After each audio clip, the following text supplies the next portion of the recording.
Hello again. I'm just now completing the last part of my response to the Northumbria Police via Munro's taxpayer-funded evasion. My response. It's been a little while. I've been busy in my free time with processing other parts of evidence and so on.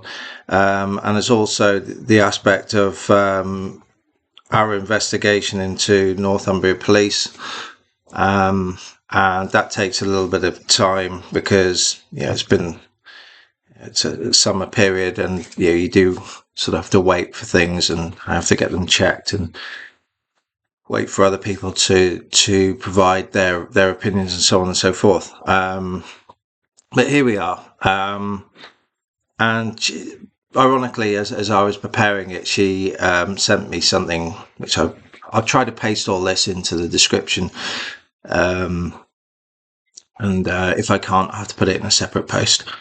So she sent me a response that was not a response, saying I've collated this, that, and the other, and barring workloads, I'll try and get something to you. So it was a waste of time response. I sort of reminded her of that. We do live in a time where institutions, for some, I would guess, some decades now, where we're almost obliged to feel that we must serve the public sector, the people we fund, rather than the other way around. So I think we do need to kind of put that in perspective now and again. And that's what I've tried to do throughout this process, because fundamentally, the public money is being used to shut down public accountability, as we see it in many occasions. And remember, she's done a fantastic job for us so far, because what she's done in terms of this child trading model, which is one leg of the coordinated coercion I've received from multiple institutions, which I've spoken about throughout, is she's shown the pivotal part of the corruption, which is the deification of judges in the family court. And this is essentially you're behind closed doors. The judge can set the threshold, the judge can do whatever they want, and the judge is completely unaccountable to people. Nobody really understands how these people are elected. There is a process, but it's highly opaque. And they are themselves made gods and beyond any form of real accountability. And that is the pivotal part you need if you're taking a child through a trading process. You're taking them from the parents, social services, then give them carte blanche to falsify evidence, egged on by legal professionals who stand in the background. The child is then subject to a long-term care order. There's a mass program of psychological abuse of the child to try to destroy the bond between them and their parents, to manufacture them into a long-term cash generative asset to be traded with private equity. For that to happen, you have to have somebody who is beyond accountability, and that is your judge. That is your corruption gatekeeper. Not every judge would fall into this category. Some do show signs of conscience and a little bit of autonomy, but this is a massive problem throughout the system, and you don't have to just rely on me to say that. You can do your own research, look at Facebook groups for anything, online research. And, it's mainly people who have been terrified into not speaking out. There's been tragedies. People have taken their own lives, including children. And that's been covered up, and we'll have to go through that and hold the people behind that responsible. And, the other thing is the media. We don't live in a country of free speech and a free press. They've been really hit hard not to do it. Some of them are skirted around and shown some curiosity about the funding models of fostering agencies and care home providers being private equity owned, which is a crucial part of our output, but they won't go that step beyond what effectively facilitates that flow, and that's effectively the falsification of evidence and the complicity of the legal profession and the family courts. So Munro did a fantastic job of that, because she tried to effectively put that shield up and say we can't do anything about that. Yes, you can, because what I'm accused of doing, part of that involves challenging. Well, there's a lot more to come from this with Rachel Hudson and others, but in terms of my own, what they try to do with this is spin some sort of harassment case, and on the basis that she's being held accountable, because accepting unsigned falsified evidence is gross abuse of public office. So the police are perfectly given. No one stops the police from asking her, is what these people say true? She would have to say, yes, I did accept unsigned statements. I didn't go through proper due diligence to make sure that they were authentic. If I just accepted them at face value, that would be gross abuse of public office. The police would have to report that to the family court system. We tried to do it and they wouldn't even discuss with us. Ironically, the email response my wife received from the family court, which was not going to do anything about it, I was accused of reacting to that, jumping in a time machine, going back a couple of months and then vandalising her car. There's no evidence we can find that the car that I was shown that's vandalised was ever reported in the format that they said it was. So that's another thing we need to come back to. So there's that side of it. Notice also how she's tried to pass off the bail conditions, saying this doesn't prevent this investigation and so on and so forth. This shows the degeneracy and the corruption in this process, more than most aspects, really, because essentially, they blew this almost immediately, or you could argue before I got to the police station, but certainly after the interview, during the interview, because remember in the interview, they tried to manipulate and force me into confessing to something that would have been impossible without a time machine. Which is a gross abuse of professional duty of the officer concerned. We'll come to how they're going to be told to deal with that in a moment. But I refuse the bail conditions because the bail conditions you can't approach, you can't contact Rachel Hudson and people of Newcastle Family Court, even if you see them in a public place. The onus is on me apparently to retreat, and I refused those, and I said I won't accept them. I will not coming back to the station. I think they wanted me to come back to the station beginning of February. I said no, because you abused me when I was in your custody, and which started actually in a police car just outside my property, and these conditions, these allegations are false. And they got dropped. But you think about it, essentially what they're saying to me when they dropped these, when they realised they made a mistake with these bail conditions, is you are free to do what we're trying to accuse you of doing. That is the craziness of it. I could approach this woman. I've never been to her house.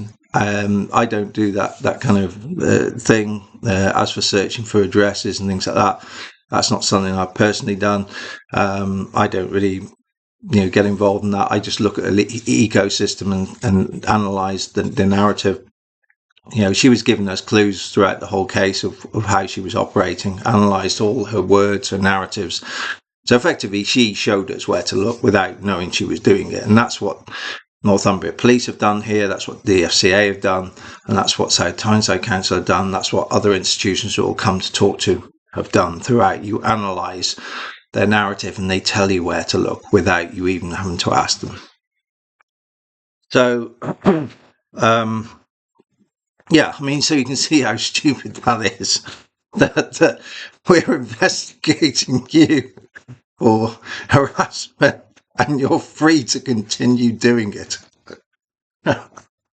Or we release you from the barriers where you can't do it, you can go and do it. That's a degeneracy of the system, and what Munro is trying to try to defend. So it's a botched police state terror. You can see also the bit where I've made complaints about threats received from, threats and coercion from the FCA and South Tyneside Council. She's tried to say bat that off in some sort of ongoing investigation, but they're not. I've shown straight from the start, that I complained about this to the FCA. I complained about it to South Tyneside Council. I called them out on an open meeting. They refused to answer the questions. That's one of the reasons why they wanted to take our devices, because they were worried about what we've been researching and what we'd held. Use this false pretext, of course. And of course, Northumbria Police don't want to or can't do it because they're part of the same coordinated coercion.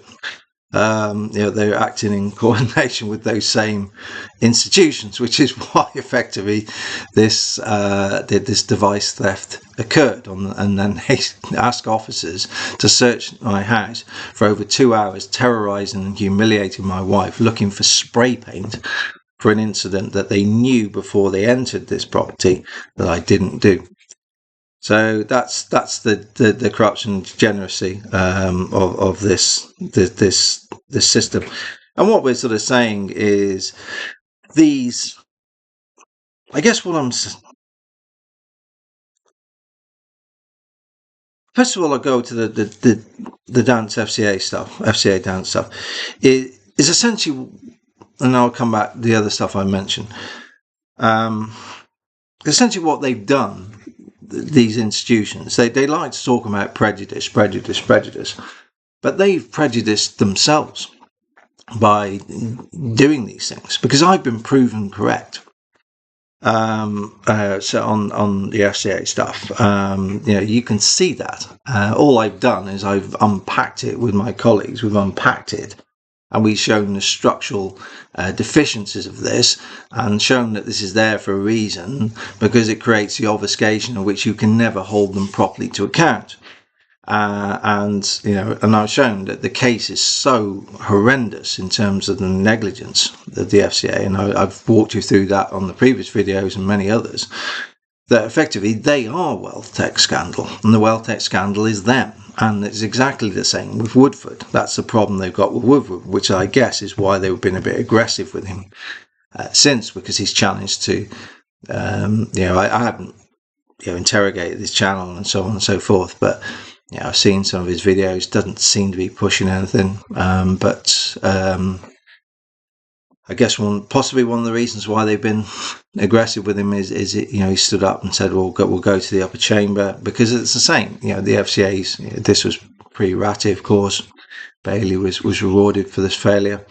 And effectively, they had such transparency throughout this process and were so involved in this process, or had the opportunity to intervene in this process and monitor it, that the Woodford scandal is the FCA, and it's the same pattern with Welltech, and they know that we drilled into this. We've seen, and just before they instigate this police state terror occurred, I'd sort of said to the FCA investigators, go and see your legal advice you received, in regards to Link. Yes, Link made this voluntary payment or this agreed payment, but in terms of accepting wrongdoing, it was much, much harder to do that. Link said they wouldn't do that, and then the FCA tried to back out of it and said, well, it would have just reduced, if we find them and so on, it would have reduced would have gone into the pot. But there's more to it than that, because the wrongdoing would have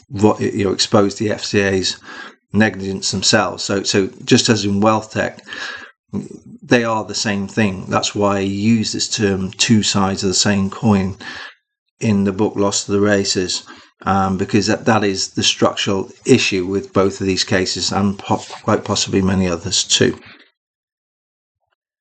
What I want to do here is, because of the patterns I've exposed here, particularly on the child trading model, and they're the same patterns that you see in the rape gang scandal, and similar also, actually, just to another issue that started coming up recently, which the late Anne Widdicombe had an interest in, actually, who sadly was brutally murdered. which, whatever we think of politicians, you can't do that. That's way too far, damaging property, and what happened to what happened to her is to never even be considered. Is the scandal in child maintenance, and the role of private companies in that as well. And what we're seeing here is essentially we're starting to see more and more scandals now. And what you're seeing, and this is very true in America as well, and the way that the Trump administration operates, they're doing it almost in light speed and perhaps more overt way. But what we're seeing here, as these scandals break, we're seeing essentially the fusion of politics, business and criminality all coming together. And it's very much the case in the child trading model. And there's a reason, I won't go on too long today because these are future discussions. There's a reason why I've looked at this smaller companies exemption and micro accounts system the way I have. It is important in terms of the wealth tech scandal, but it's also embedded in other things, this fusion that I've just explained to you, and I'll come on to why in the future. And that's one of the other reasons, because the Hudsons and her peers are very much aware we're drilling quite strongly into this and the finances behind this child trading model and who is benefiting from it. So there we go. That's something for the future. And I've also sort of said that, the usual things, police state terror, and in my opinion, you can have your own views. The UK, I know I covered this in Lost to Races. UK is a failing state, that it's not on its own. There are other European nations in this situation. UK is probably one of the more stark. In the UK's case, I, in terms of my own research and beliefs, I believe that started at the end of the sort of 19th century, moving into the 20th century. You might recall in Lost the Races that I referenced the Boer War and the criminality, the sort of crimes against humanity, and atrocities that were committed to help win that war.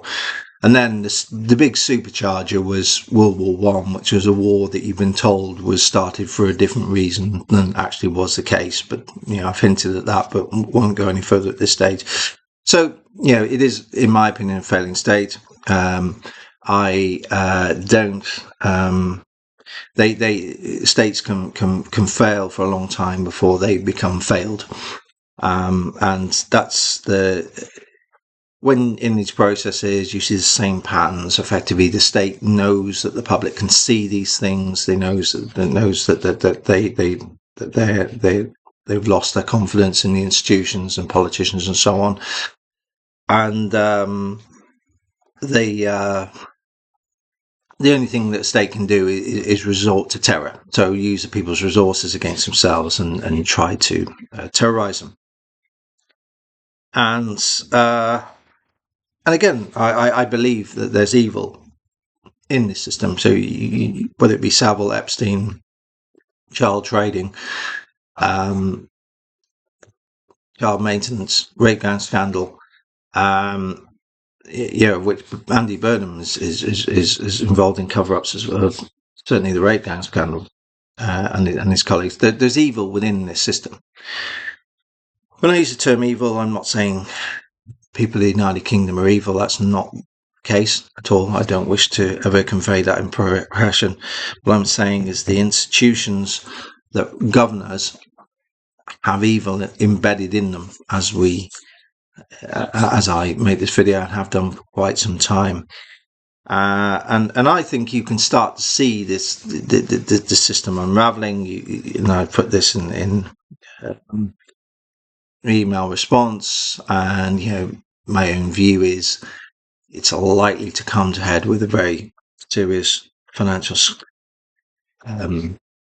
crisis at some stage, which will force these issues to a head. But again, it's not always easy. You can see some sort of warning signs appearing about that. But before I close out, I want to show you that these patterns have always been there. And there's another aspect to it. There's this process of people doing the critique of the practical man that I discussed with you in another video in relation to the essay that forms part of the Dostoevsky novel, The Idiot. I'm going to use two other authors to make my point, and one will be more familiar than the other, although the less familiar one I have quoted before. We're going to start with Arthur Conan Doyle, Sherlock Holmes. You may make that association. And he wrote a book on called the Crimes of the Congo. And the same issues were covered in a novella, I think you would say, by Joseph Conrad, called Heart of Darkness. Actually, the Heart of Darkness book was an influence for the film Apocalypse Now. And if you're interested in Conrad, he's Polish author, but spent all of his time in England writing. Had a history of a career at sea, and then became a writer. And based on some of his experiences, if you ever happen to be in Warsaw, capital of Poland, and you were in Nowy Świat Street, New World Street, you would, if you're eagle-eyed enough, you'll notice a plaque commemorating Joseph Conrad there. But back to Doyle, because this isn't like an investigation where he's taken accounts from missionaries and people who were touring the Congo. Largely what we know is the DRC now. And to get Will with some historical context here. Belgium, as you know, was independence was carved out of the lowlands. What's now what's left of it, the Netherlands, and it was essentially a Catholic orientated state, whereas the Netherlands was Protestant. And Belgium's creation and independence was sponsored by Britain, and actually their royal family was an offshoot of the British royal family, and was effectively planted in there by the British. So that gives some context. And King Leopold II had sort of created this front where he wanted to. He created this front that he was going to create this initiative to civilize and try to educate and raise the standards of living of the people of the Congo. So, almost philanthropic, but it was a front for some of the worst crimes against humanity ever known. And if people... Because colonialism wasn't good, and people use the term woke and this and that. I don't even know what that means, and I don't get involved in that nonsense. But unfortunately, colonialism wasn't good, and it was about the extraction of wealth out of countries, and that headed to the imperial country, be it Britain, France, Germany, and in this case Belgium. But mainly, initially, it was a private project of the Belgian royal family, namely the King Leopold. And I'm not sure even Britain did anything quite this bad, but there was complicity there because Britain, France, Germany and even the United States knew about this, and they kind of tried to ignore it, the abuses that were taking place there. But it was only when they started to come out in the public that they started to take it more seriously, because they felt under pressure themselves. Now, essentially, there was mass exploitation of the population, murder on a huge scale, just torture. If you've got a strong stomach, get this and read it, because it really will shock you. And it was mainly the trade in rubber, and also to a certain extent as well, ivory. Actually, the Heart of Darkness focuses on the ivory trade and a potential character in there. Well, not the main protagonist in there is a chap called Kurtz, who realizes upon his death the horrors of what he has done. His last words were, "Oh, the horrors, oh, the horrors," as he dies of a tropical disease. But prior to that, he became part of a system that was so evil and corrupted. He was described in the book as the face of Europe, effectively. He had a little bit of all of Europe in him. I want to go back into how these things happen, because systems know things are evil are occurring, but they set up this process of deniability. So if you look at the child trading model, they send the social workers in. Social workers are generally quite poorly educated, easy to manipulate. They're willing to take money they wouldn't get elsewhere to do bad things, and behind them is you have their managers, and then the legal professionals, and they try to create a system of deniability along, and it's very similar to this situation. You'll see the same patterns here. And what this refers to is, because what the Belgians used to do, because it broadened out from beyond Leopold into the wider Belgian state as the costs started to rise in certain respects, and there was also some European companies that held joint ventures and so on. What they used to do is they used to essentially, I guess, sort of bribe a local tribesman who would be their agent in a community, and they would lean on him, and if he didn't sort of do the atrocities and make sure the rubber quotas were met and so on and so forth, bad things would happen to him. So to avoid that, he would do bad things to his peers and so on, and then you get the line of contention going up. I want to read you a passage from this. I try to read as the words are printed or originally written, but I do have to make some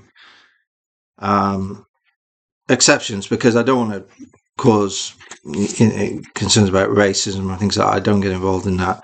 I don't, for instance, Doyle, he wasn't writing in that way, but sometimes language that's used, in this case, the beginning of the 20th century, is very different to what we would use now, and it can be misinterpreted and so on.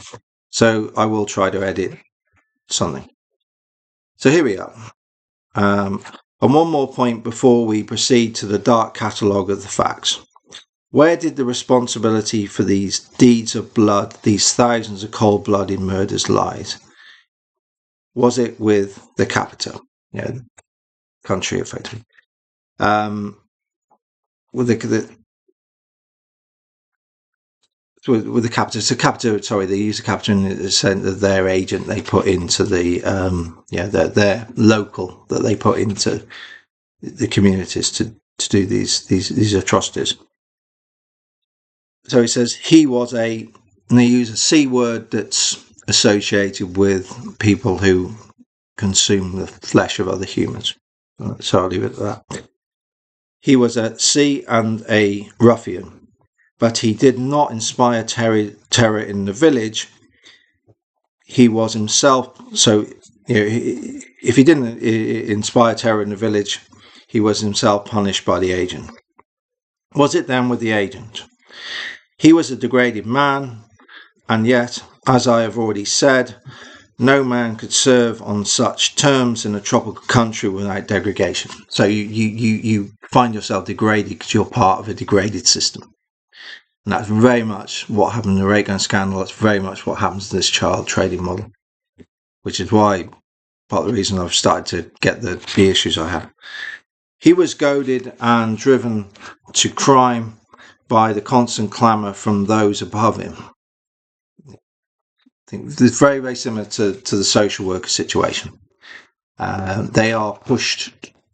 They have human agency as well. That's the thing you've got to remember. But they are pushed to commit these horrendous crimes against humanity. The UK is sponsoring with this child trading model.